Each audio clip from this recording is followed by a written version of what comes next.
আমন্ত্রণ দীপ্ত সংবাদে আপনাদের সাথে আছি আমি ইয়াসমিন সুমনা। ঈদুল আজহার সামনে ঠাকুরগাঁওয়ের সীমান্ত দিয়ে অবৈধভাবে অনুপ্রবেশ করছে ভারতীয় গরু।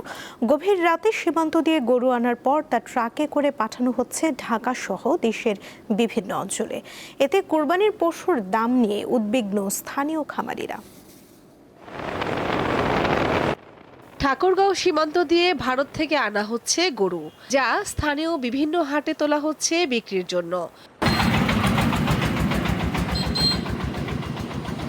বিশেষ করে জেলার পীরগঞ্জ ও বালিয়াডাঙ্গি সড়কে ট্রাকে করে এসব গরু পরিবহন করতে দেখা গেছে। জানা গেছে, প্রতিদিন গভীর রাতে সীমান্ত দিয়ে আনা হয় এসব পশু।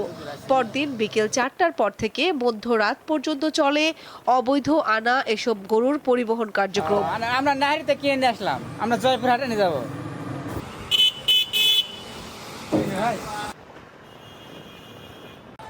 স্থানীয়দের অভিযোগ, ভারতীয় গরু এর মধ্যে লাহিড়ীহাট সহ স্থানীয় বাজারগুলোতে বিক্রি হচ্ছে। এর প্রভাব পড়েছে পশুর দামে।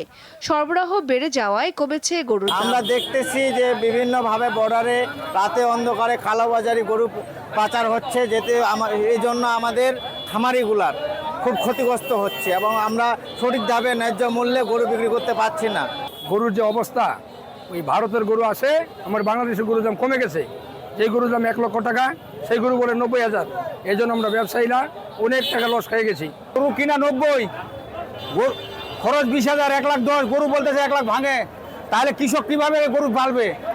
ইন্ডিয়ান গরু ঢুকাতে 2,05,000 গরু বেচলাম 1,90,000-তে।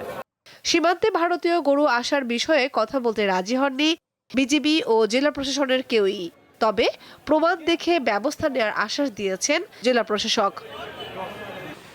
কামরুন নাহার, দীপ্ত, বার্তাকক্ষ।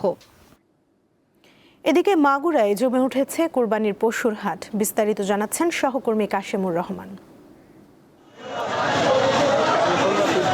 সারা দেশের মতো মাগুরাতে পশুর হাটগুলো জমতে শুরু করেছে। ঈদুল আজহা উপলক্ষে মাগুরার যে হাটগুলো রয়েছে, প্রতিটি হাটেই গবাদি পশু উঠছে এবং এই গবাদি পশু বেচা বিক্রি এই মুহূর্তে বেশ জমে উঠেছে। জেলা প্রাণী সম্পদ বিভাগের তথ্য মতে মাগুরা জেলাতে কুরবানিযোগ্য ৭৫,০০০ গবাদি পশু রয়েছে এবং জেলার চাহিদা রয়েছে ৬২,৫০৮টি। মাগুরার যদি গবাদি পশুর হাট সম্পর্কে আপনাদেরকে বলি যে মাগুরাতে প্রায় 9টি মতো স্থায়ী এবং অস্থায়ী মিলে হাট রয়েছে। তার মধ্যে উল্লেখযোগ্য হাট যদি বলি যে মাগুরা সদরের মধ্যে আমি যে হাটটিতে দাঁড়িয়ে রয়েছি, রামনগর পশুর হাট, এটি সব থেকে বড় পশুর হাট। অপরিচিত লোকের যায় কোনো কিছু খাবেন না, অপরিচিত লোকের সাথে গল্প করবেন না। আপনার পশুটি বিক্রি করে টাকা যাচাই বাছাই করবার জন্য হাসির ঘরে আসেন বা ব্যাংক কর্তৃপক্ষ থেকে লোক আসছে, তারা দেখবে। আইন শৃঙ্খলা রক্ষাকারী বাহিনীর সদস্য সহ আমার হাটের ভলেন্টিয়াররা আছে, সবাই মিলে একটা নিরাপত্তার মধ্য দিয়ে হাটে বেচাকেনা হচ্ছে সুন্দর সুষ্ঠুভাবে। দিন যত যাবে ততই কিন্তু এই বেচা বিক্রি বাড়তে থাকবে। তো এই ছিল মাগুরা থেকে কোরবানির পশুর হাটের সর্বশেষ তথ্য। রাজধানীর পল্লবীতে ধর্ষণ ও হত্যাকাণ্ডের শিকার শিশু রামিসার ডিএনএ পরীক্ষার রিপোর্ট হাতে পেয়েছেন তদন্তকারী কর্মকর্তা। পুলিশের অপরাধ তদন্ত বিভাগ সিআইডির ফরেনসিক ইউনিট থেকে মামলার তদন্তকারী কর্মকর্তা পল্লবী থানার এসআই ওহিদুজ্জামান ভুইয়া নিপুণের কাছে শনিবার রিপোর্টটি হস্তান্তর করা হয়। সিআইডির বিশেষ পুলিশ সুপার জসিমউদ্দিন খান বিষয়টি নিশ্চিত করেন। 19 মে পল্লবীর একটি বাসায় রামিসাকে হত্যা করা হয়। প্রধান আসামি সোহেল রানা ও তার স্ত্রী স্বপ্না আক্তারকে গ্রেফতার করা হয়েছে। সোহেল আদালতে দোষ স্বীকার করে জবানবন্দি দিয়েছে। এদিকে বাংলাদেশের শিশুদের উপর সাম্প্রতিক সহিংসতার ঘটনায় গভীর উদ্বেগ প্রকাশ করেছে ইউনিসেফ। গতকাল এক বিবৃতিতে বলা হয়, শিশুদের উপর বর্বরতা অবশ্যই বন্ধ করতে হবে।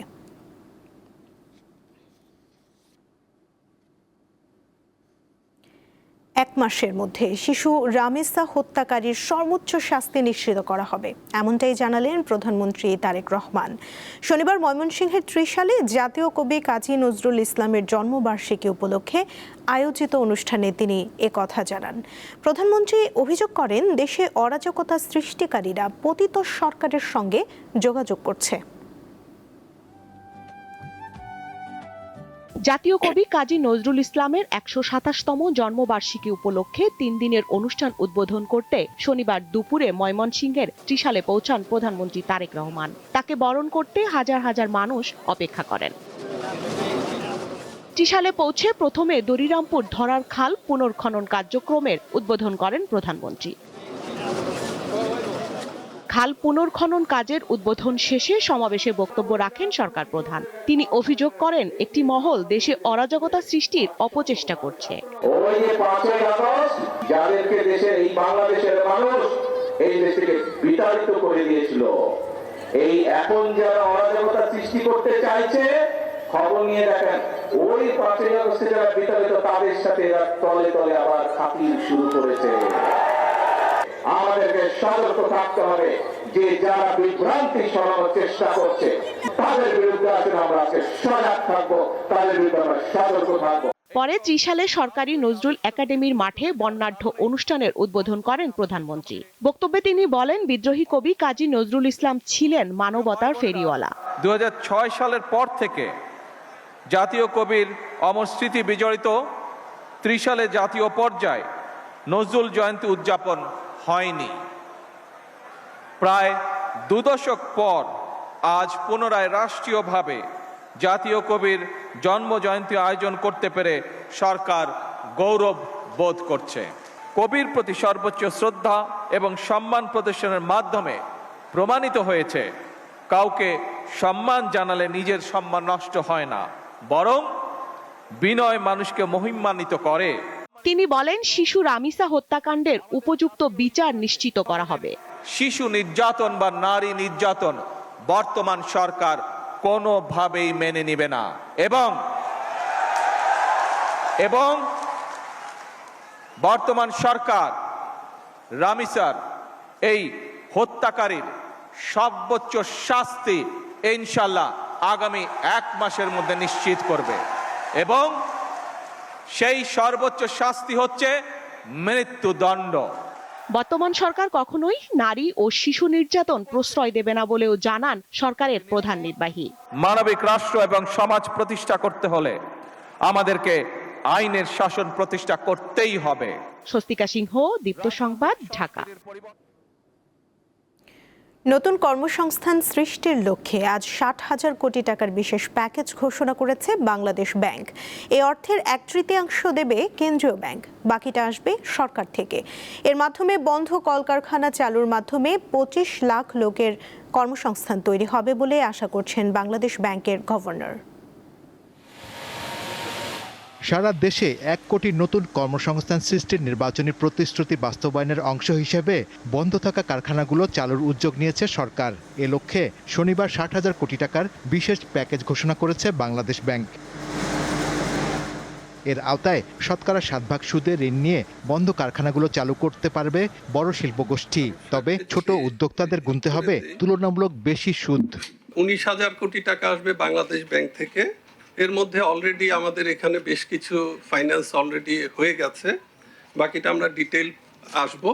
আমরা আশা করছি এর মাধ্যমে 25 লাখের বেশি কর্মসংস্থান হবে, যদি এটি সম্পূর্ণ আমরা সঠিক জায়গায় পূর্ণাঙ্গভাবে ক্রেডিটটা কাজ করে। গভর্নর জানান, ব্যাংক খাত থেকে লোপাট হওয়া টাকা উদ্ধার সহজ নয়। অর্থনীতি গতিশীল করার স্বার্থে সহায়তা প্যাকেজ হাতে নিতে হচ্ছে। আমাদের প্রায় 2.5 মিলিয়ন জব ক্রিয়েশন হবে, এক্সপোর্ট রিকভারি হবে, এগ্রিকালচারাল বুস্ট হবে, রেমিটেন্স গ্রোথ বাড়বে বলে আমরা আশা করছি। স্বাভাবিকভাবে জিডিপি গ্রোথও বাড়বে, গ্রিন ইনভেস্টমেন্টের পরিমাণটা বাড়বে, বিজনেস কনফিডেন্স আবার ফিরে আসবে। নতুন এই প্যাকেজ বাস্তবায়নে 19,000 কোটি টাকা দেবে কেন্দ্রীয় ব্যাংক, আর সরকারি খাত থেকে আসবে 41,000 কোটি টাকা। শাহরিয়ার ইমন, দীপ্ত সংবাদ, ঢাকা। বাগেরহাটে পানগুছি নদীর ভয়াবহ ভাঙনে দিশেহারা নদী তীরের মানুষ। বিলীন হয়েছে ঘরবাড়ি, ফসলি জমি ও সড়ক। নদী তীর রক্ষা বাঁধের নির্মাণ কাজ শুরু হলেও বর্তমানে কাজ বন্ধ থাকায় স্থানীয়দের মাঝে দেখা দিয়েছে ক্ষোভ। এমন পরিস্থিতিতে দ্রুত কাজ শুরুর দাবি এলাকাবাসীর। বাগেরহাটে পানগুছি নদীর ভাঙন রোধে প্রায় 659 কোটি টাকার প্রকল্প অনুমোদন দেওয়া হয়। কাজ শুরু হয় 2023 সালের নভেম্বরে। কথা ছিল 2025 সালের ডিসেম্বরের মধ্যে কাজ শেষ হওয়ার। তবে কাজের ধীরগতি ও অনিয়মের কারণে নির্ধারিত সময়ে কাজ হয় মাত্র 19%। ফলে ক্যাসেল কনস্ট্রাকশন ও তাজুল ইসলাম জেবি নামের ঠিকাদার প্রতিষ্ঠান দুটির দরপত্র বাতিল করে 10 কোটি 17 লাখ টাকার জরিমানা করে বাগেরহাট পানি উন্নয়ন বোর্ড। এরপর থেকেই বন্ধ রয়েছে কাজ। স্থানীয়দের অভিযোগ, এভাবে কাজ বন্ধ থাকায় প্রতিদিনই নদীগর্ভে বিলীন হচ্ছে নতুন নতুন এলাকা। তাই দ্রুত কাজ শুরুর দাবি স্থানীয়দের। এখানে অনেক বাড়িঘর ছিল, আমাদের পানকুচি নদীতে ভেঙে গেছে। আমাদের এখানে একটা বাঁধবাড়ি দরকার। আমরা সরকারের কাছে দাবি জানাই যে এইটার জন্য অতি বিলম্বে খুব তাড়াতাড়ি এই কাজটা আমাদের হয়। আমরা শুনছি এটা পাইলিং টেন্ডার হয়েছে, টেন্ডার পর কিছু বস্তা ফালাইছে, ফালার পর শুনি এখন কন্ট্রাক্টর পালাই গেছে। তাতে আপনি নতুন করে ঠিকাদার নিয়োগ করে ভালো করে কাজ হয়, আমরা এইটা চাই। আমাদের কোনো রাস্তা নাই, রাস্তা বিলীন হয়ে গেছে, সেই রাস্তার জন্য ব্যবস্থা হয়। কন্ট্রাক্টর অনেক অনুরোধ করছি যে আপনারা এই জায়গায় একটু আগে কামটা ধরেন। কয় আমাদের কন্ট্রাক্ট না আর একজনের আছে, হে আবার ভাগে ভাগে সে হালাইবে। পানি উন্নয়ন বোর্ড জানিয়েছে নতুন করে দরপত্র আহ্বানের প্রক্রিয়া চলছে এবং দ্রুত কাজ শুরু হবে। যে স্থানগুলোতে চুক্তি বাতিল হয়েছে সেখানে আমাদের সংশোধিত ডিপিপি অনুযায়ী অবশিষ্ট কাজ নিয়ে নতুন করে দরপত্র আহ্বানের সুপারিশ রয়েছে। সেটা করা হলে সংশোধিত প্রকল্প যখন পাস হবে তখন আমরা দরপত্র প্রক্রিয়ায় গিয়ে এবং আগামী শুষ্ক মৌসুম বর্ষার পরই যাতে কাজটা বাস্তবায়ন আবার পুনরায় আরম্ভ করা যায় সেটা আমাদের চেষ্টা থাকবে। পানগুছি নদীর ভাঙন থেকে মোড়লগঞ্জ উপজেলা ও আশেপাশের এলাকা রক্ষায় দ্রুত কাজ শুরু হবে এমনটাই প্রত্যাশা স্থানীয়দের। সানজিদা স্নিগ্ধা, দীপ্ত, বার্তাকক্ষ। আন্তর্জাতিক প্রসঙ্গ। মার্কিন প্রেসিডেন্টের সরকারি বাসভবন হোয়াইট হাউসের কাছে গোলাগুলির ঘটনা ঘটেছে। স্থানীয় সময় শনিবার সন্ধ্যায় এক ব্যক্তি গুলি ছুড়লে পাল্টা গুলি চালায় সিক্রেট সার্ভিসের সদস্যরা। এতে নিহত হয়েছেন ওই বন্দুকধারী। এ সময় একজন পথচারীও গুলিবিদ্ধ হন। আল জাজিরার প্রতিবেদনে বলা হয়েছে, প্রেসিডেন্টের নিরাপত্তার দায়িত্বে থাকা ফেডারেল সংস্থা সিক্রেট সার্ভিস এক বিবৃতিতে ঘটনার সত্যতা নিশ্চিত করেছে। সংস্থাটি জানায়, প্রাথমিক তদন্তে দেখা গেছে সন্দেহভাজন ব্যক্তি চেক পয়েন্টে পৌঁছে ব্যাগে রাখা অস্ত্র বের করেন এবং নিরাপত্তা কর্মীদের উপর গুলি চালান। এ সময় এজেন্টরা পাল্টা গুলি চালালে ওই ব্যক্তি গুলিবিদ্ধ হন। পরে তাকে কাছের একটি হাসপাতালে নেওয়া হলে চিকিৎসকরা মৃত ঘোষণা করেন। বিবৃতিতে সিক্রেট সার্ভিস জানিয়েছে, গোলাগুলির সময় ভেতরেই ছিলেন প্রেসিডেন্ট ডোনাল্ড ট্রাম্প।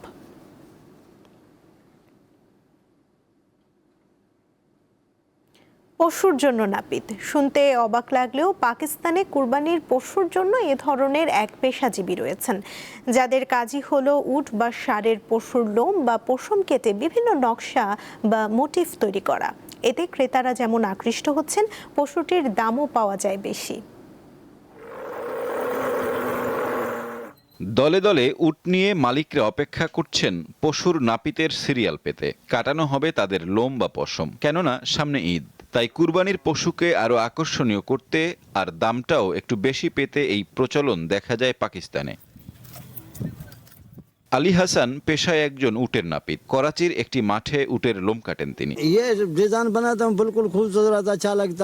যখন আমি উটগুলোর দিকে তাকাই, আমি দেখেই বুঝতে পারি কাকে কোন ডিজাইনটা করব। ছোটবেলা থেকেই এই কাজ করি, এই শিল্পটাকে আমি খুবই ভালোবাসি। পশম কেটে নকশা তৈরির জন্য 10 থেকে 50 হাজার পাকিস্তানি রুপি পর্যন্ত খরচ নেন আলী হাসান। কয়েকটি ধাপে চলে এই প্রক্রিয়া। পশম কেটে রিলি বা বিভিন্ন ঐতিহ্যবাহী সিন্ধি নকশার মতো সুন্দর প্যাটার্ন তৈরি করা হয়। চাকচিক্য বাড়াতে ব্যবহার করা হয় মেহেদি। পশম ছাঁটা ও নকশা করা এসব পশুর ভালো দামও পাওয়া যায় কুরবানির বাজারে। পশম না থাকার কারণে পশুর প্রকৃত আকার আকৃতিও বোঝা যায় সহজে। সাইফুর রহমান শিশির, দীপ্ত, বার্তাকক্ষ। খেলার খবর। 2 দশকের বেশি সময় ধরে বিশ্বের বিভিন্ন দেশের ফুটবলারদের জার্সি সংগ্রহ করেছেন এক মেক্সিকান। তার সংগ্রহে রয়েছে 245টি জার্সি। এই ফুটবল ভক্তের নাম এনরিকো সোলোরিও। 1998 সালে ফুটবল বিশ্বকাপে বাতিস্তোতা ভেরন ও ওর্তোগাদের পারফরমেন্সে মুগ্ধ হয়ে 1999 সালে আর্জেন্টিনার একটি জার্সি দিয়ে শুরু হয়েছিল এনরিকে সোলোরিওর যাত্রা। এরপর অনলাইন মার্কেটপ্লেস, বিদেশি ওয়েবসাইট ও অন্যান্য সংগ্রাহকদের সহায়তায় বাড়তে থাকে তার সংগ্রহ। প্রথম জার্সিটি কেনা হয় 1999 সালে। সেটি ছিল আর্জেন্টিনা জাতীয় দলের, কারণ 1998 সালের দলটি আমার খুব পছন্দের ছিল। এই সংগ্রহে বিশ্বকাপ জয়ী দেশগুলোর পাশাপাশি জায়গা করে নিয়েছে এমন অনেক দেশের খেলোয়াড়দের জার্সি যারা অন্তত একবার বিশ্বকাপে খেলেছে। প্রতিটি জার্সির মধ্যেই লুকিয়ে আছে আলাদা গল্প। সোলোরিওর মতে ফুটবল জার্সি শুধু একটা পোশাক নয়, এটি একটি দেশের ইতিহাস, সংস্কৃতি ও আবেগের প্রতিচ্ছবি। কিছু জার্সি সংগ্রহ করা আমার জন্য মোটেও সহজ ছিল না। এর জন্য অন্যদের সাহায্য নিতে হয়েছে। অনেক সময় সামাজিক যোগাযোগ মাধ্যমেও যোগাযোগ করতে হয়েছে। এসব জার্সি দিয়ে বিশ্ব ফুটবলের বৈচিত্র্যময় গল্প তুলে ধরতে চান সোলোরিও। মোহাম্মদ হাসিব, দীপ্ত স্পোর্টস। এই ছিল এখনকার মতো। পরবর্তী সংবাদ বেলা 12টায় দেখার আমন্ত্রণ রইল। এছাড়া আরও তথ্য পেতে যুক্ত থাকুন দীপ্ত ডিজিটাল প্ল্যাটফর্মের সাথে। ধন্যবাদ সবাইকে।